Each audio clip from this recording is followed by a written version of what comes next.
Well, isn't this special?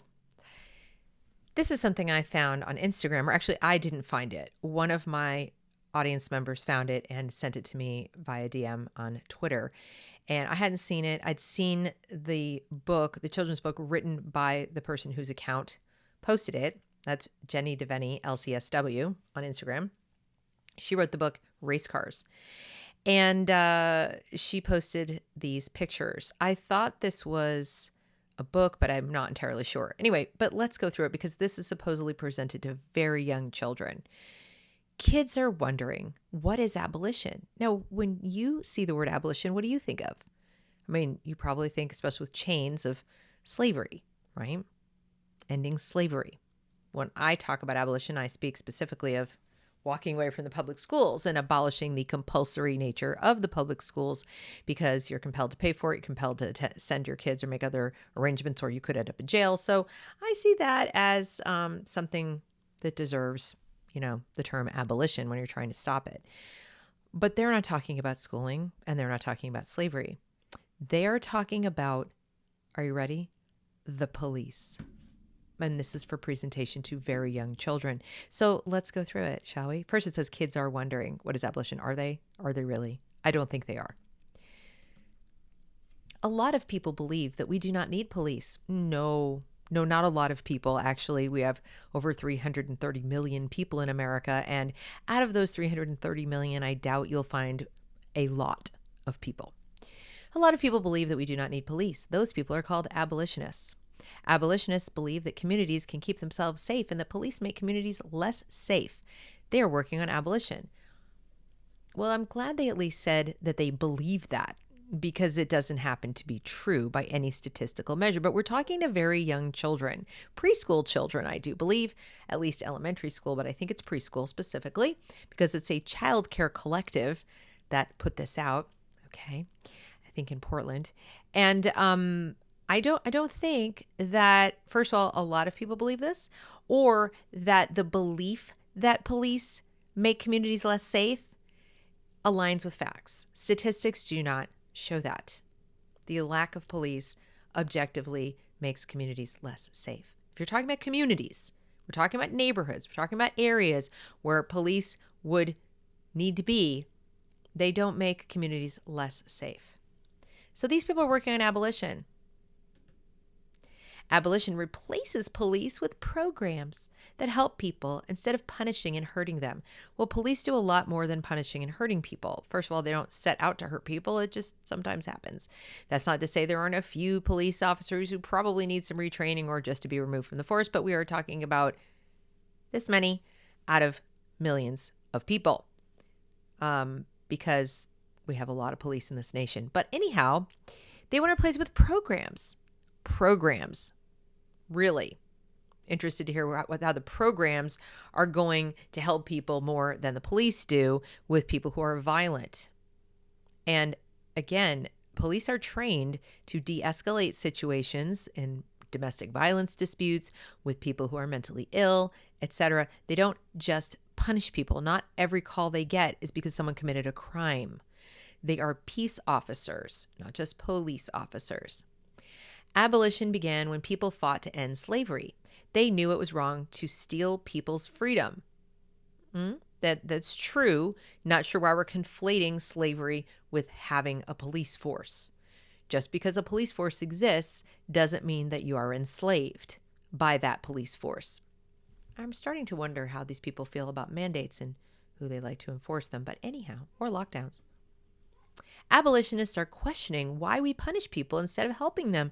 Well, we don't, and police don't do the punishing. This isn't even an accurate depiction of our law enforcement and judicial system. Police detain and arrest people, they collect evidence, and they turn it over to prosecutors. Prosecutors then decide if they will try to punish people. Being detained is not a punishment. Being arrested is not a punishment. It just means that you are suspected of a crime and there is evidence sufficient to detain you or arrest you and bring you up on some charges. But even doing that, the prosecutor still has to decide, the DA still has to decide, are we going to proceed to trial with this person? Are we going to negotiate with them and their lawyer for some kind of a probation or a release, or, kind of a work program or a rehab program or something? Those don't sound like punishments. If, for example, the person was arrested because they were drunk and disorderly and wandering down the street screaming at people and making it difficult for people to conduct business in their stores, or, harassing people for money or something like that. They don't go to jail for that. Certainly not automatically. There would be some kind of a discussion in between, and maybe a trip to court and maybe not. But this doesn't explain to children how it actually happens. Police don't just grab you off the street and throw you in a prison cell. This isn't Nazi Germany yet. For example, a person gets in trouble for stealing food. An abolitionist would ask, how can we make sure that person has food instead of punishing them for taking food? Oh, wow. Are we going back to like Oliver Twist days? People are not getting arrested for stealing food. Really rarely are they arrested because they stole a banana or a bag of chips. But, when they go into a store with a giant garbage bag, and they steal all the meat from the meat counter, I don't think that really has anything to do with how hungry they are. That looks like meat they want to sell to somebody else. So that's not stealing because they're hungry. So people don't generally get in trouble for stealing a piece of food or some food. They rarely even get in trouble for dine and dash. You got to catch them first. And then the restaurant has to press charges, and so on and so on. So this is just, how can we make it look like policing is really scary and bad for mean and horrible reasons to small children? A person gets in trouble for sleeping outside. No, they don't. Where? Where do they get in trouble for sleeping outside? Almost nowhere anymore. Show me the city, especially on the West Coast, which has people getting arrested for sleeping outside. An abolitionist would ask, how can we make sure everybody has a safe place to sleep? A lot of these homeless people don't want to go to your safe place to sleep. They prefer to be outside, or they prefer to be homeless in their homeless encampments, and they prefer to remain on the drugs that tend to keep them homeless.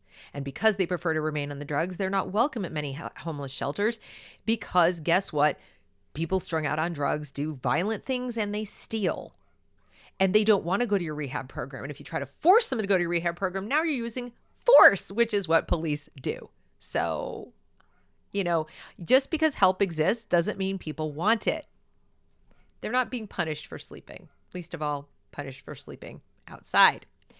So, moving on to the next section. Abolitionists know that abolition is about more than replacing the police. It's about using our imaginations to take better care of ourselves and others. Ourselves? I can prevent people from committing crimes against me? I can try to take better care of others, but if those others are violent, mean people, there's not much I can do to stop them from committing crimes. And there are some violent, mean people in the world. I realize that some people don't want to accept that, but it is true. Sometimes the problems are really big, right? And we can't just explain them in a little pink book to kids. Remember those first abolitionists? They fought to end slavery, even when it felt scary and some people thought it was impossible. We know we can be creative to help each other, keep each other safe. We can learn new ways to take care of each other. So we're going to just hug away the violence, hug away the pedophilia, hug away the rape, hug away the domestic violence. I'm pretty sure hugging doesn't work in those cases, or they wouldn't be beating their wives and their husbands, or their boyfriends or their girlfriends or their children. It's not a lack of hugs. Sometimes the problems are really small. You are practicing abolition when you solve a problem with your friends. You make safety plan with your neighbors. You reach out to someone who is lonely. So we're just a hug and a phone call away from committing crimes that would require the intervention of police officers. We're abolishing the need for police when we solve problems with our friends. No. Sometimes problems really are big. Let's go back to that. Sometimes problems are really big. And no matter how much I reach out to someone who's lonely, if they're inclined to go commit a crime, my reaching out to them isn't going to stop them. And why are you assuming we all know people with criminal tendencies?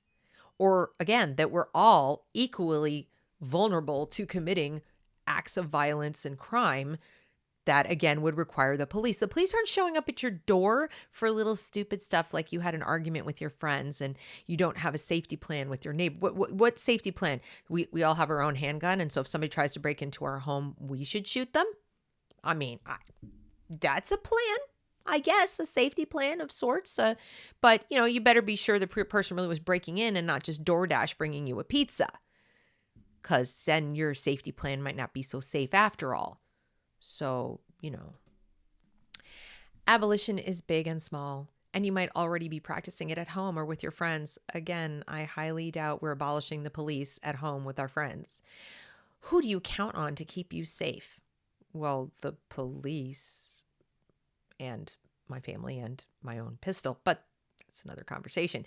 Tell us about a time that you kept you and your family safe without police. Well, there was that time with the pistol. I'm just kidding. Not yet. Thank you.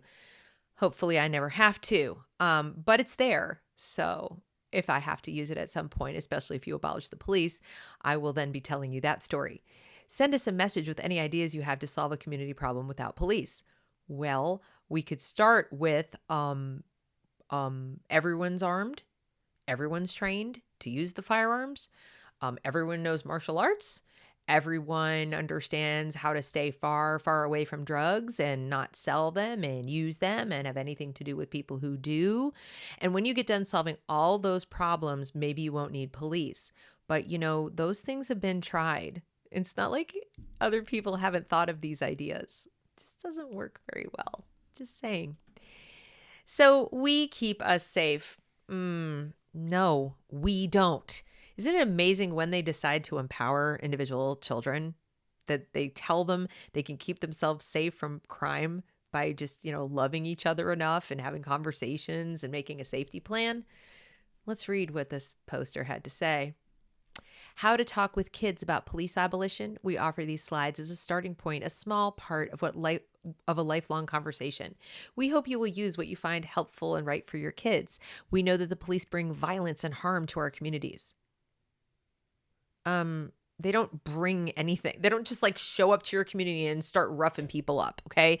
You call them, or they come because an alarm has gone off or something has happened. There has been an attack, or there are people violently rioting and beating each other in the streets. They don't just show up and start being violent. We are terrified and exhausted to experience this harm over and over. Stop rioting and marching with Antifa. Witnessing the murder of so many Black and brown people at the hands of the police, 14 last year, nationwide. But I guess, again, this is a lot of people who want to abolish the police. Okay. Consistently, people vote the other way, like Minneapolis just did. And that was where, George Floyd died. Yeah. Murdered, according to the court. Yes, he was murdered. That's the legal decision. And they still want their police. So I don't think it's a lot, and I don't think it's so many.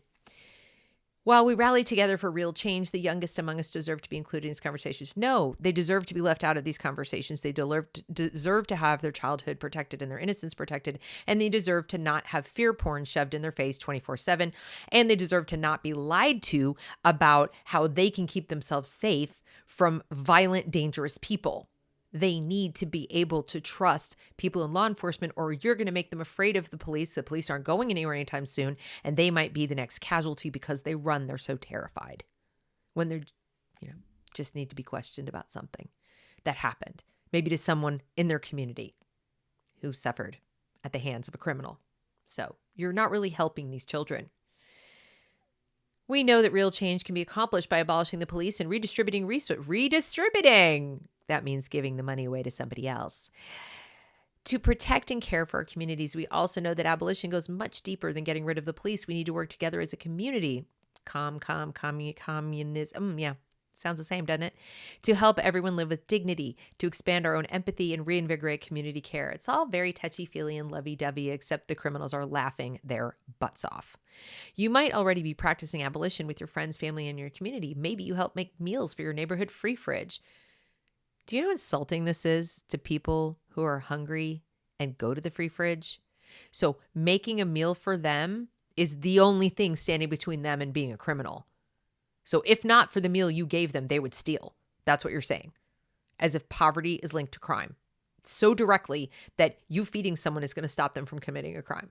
It doesn't work like that. It just doesn't. We have soup kitchens. We have food banks. We have homeless shelters. We have all of these things, and we still have crime. still have crime and gangs and so forth and so on. As long as there are laws, there will be criminals. Why don't you consider making fewer laws? Maybe, support the end of the drug war. That would get rid of a whole lot of crime. That would take care of everybody, wouldn't it? Just a suggestion, just so you know, I'm not some like right-wing crazy person here.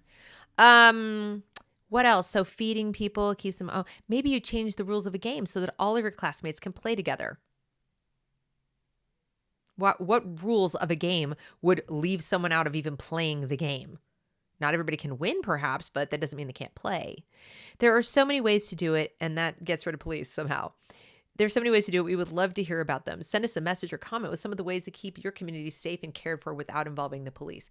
I don't see the connection between providing food for the food bank or playing a game with touchy-feely rules or sending a message to someone about how you care about them or any of this nonsense, how this abolishes the police or makes it possible to not have police. Do you genuinely believe that people are just rude, nasty, uncaring, uncharitable, and that's what causes crime? It's what we, the law-abiding, don't do right that makes other people criminals? We're not nice enough. We're not caring enough. We don't look in on each other enough. We don't play games well enough. We don't say nice words to each other. And then other people go, well, I guess I have to go beat up my wife now because I just wanted someone to check on me because I was lonely. I mean, this is insulting to every victim of a crime who's ever been. This is not written by anyone who's ever been a victim of a crime.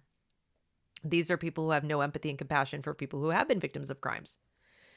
Because if you had been a victim of a crime, you would laugh at this and then you would be angry. And maybe not in that order. Maybe first you'd be angry and then you'd laugh. I'm not really sure.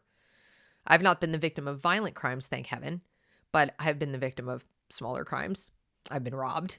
I've had my car broken into and vandalized. I had my car totaled by vandals. Literally, crowbar taken to my car that was completely paid for, and I had taken the collision insurance off it the week before, and it was just turned to absolute wreckage right in front of my building when I lived in Chicago. Gone. Had no vehicle. Couldn't afford to replace it. Had to walk, take the bus, ride a bicycle. And I had a job that was an hour away, so I had to take a public bus until I could afford to replace my car. And it was really hard to get to work on time, and I almost lost my job because of a criminal who decided one night that it would just be fun to go up and down the street, and it looked like they took about every third car, and they did that to it. So it wasn't just my car. There was a lot of people who were victimized that night. Police never caught the people. They didn't bring violence and harm to my community. They couldn't even solve my problem, though they did try. But those criminals got away with it. I don't think a hug would have stopped them.